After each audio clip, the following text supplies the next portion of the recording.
जय गुरुदेव, हर हर महादेव।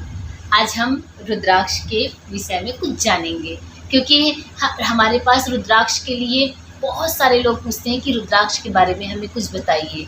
रुद्राक्ष है क्या चीज़ और रुद्राक्ष के क्या फ़ायदे हैं। कोई रुद्राक्ष को कुछ और बोलता है, कुछ और बोलता है, तो सही में क्या है। तो मैंने जो मेरे गुरुजनों से सुना है और जो सच में अनुभव किया है वो मैं बताती हूँ। रुद्राक्ष, रुद्र और अक्ष।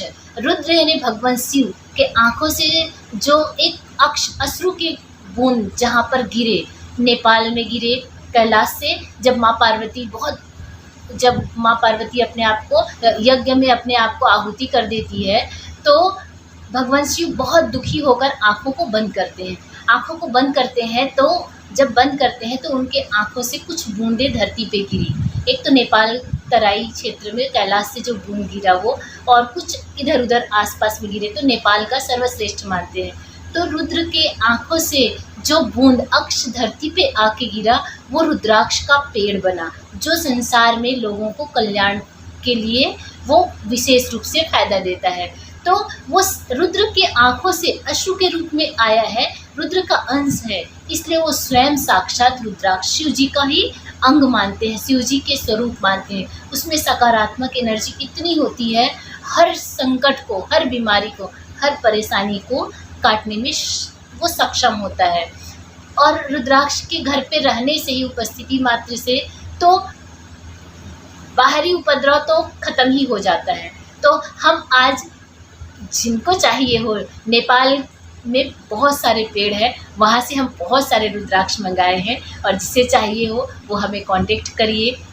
रुद्राक्ष का नेपाल से लाया हुआ ओरिजिनल फल, पेड़ से तोड़ करके लाया हुआ, एकदम शुद्ध प्राकृतिक नेचुरल।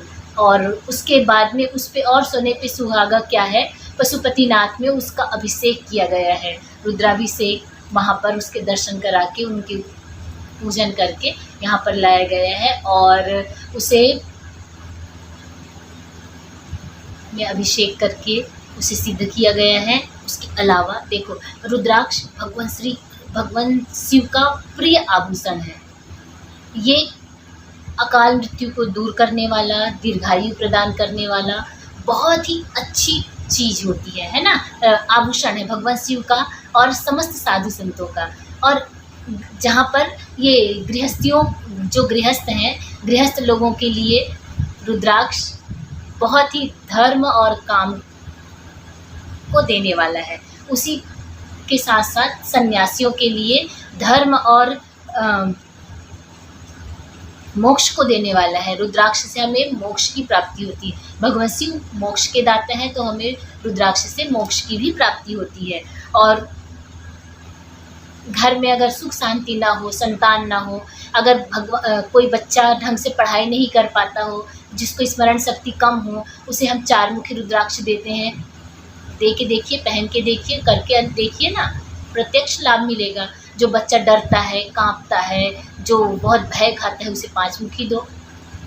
जिसको धन सिद्ध करना है, धन जिसके पास रुकता नहीं, वो 6 मुखी ले। काल सर्प दोष को निवारण के लिए 7 मुखी है। इसी तरह अलग अलग मुखी का अलग अलग महत्व होता है। उस रूप में जिसका गृहस्थ सही नहीं होता, उसे गौरी शंकर रुद्राक्ष दीजिए। पति पत्नी दोनों पहनिए, दोनों पक्ष बराबर होंगे, घर में मधुरता मिठासता आएगी ही आएगी। तो इस तरह से बहुत सारे संकटों को रुद्राक्ष दूर करता है। तो रुद्राक्ष की कुछ महिमा को हम आज जानेंगे। फिर अलग अलग रुद्राक्ष का, 1 मुखी का, 2 मुखी का, उसका क्या महत्व होता है, उसका बाद में और बताएंगे। ठीक है।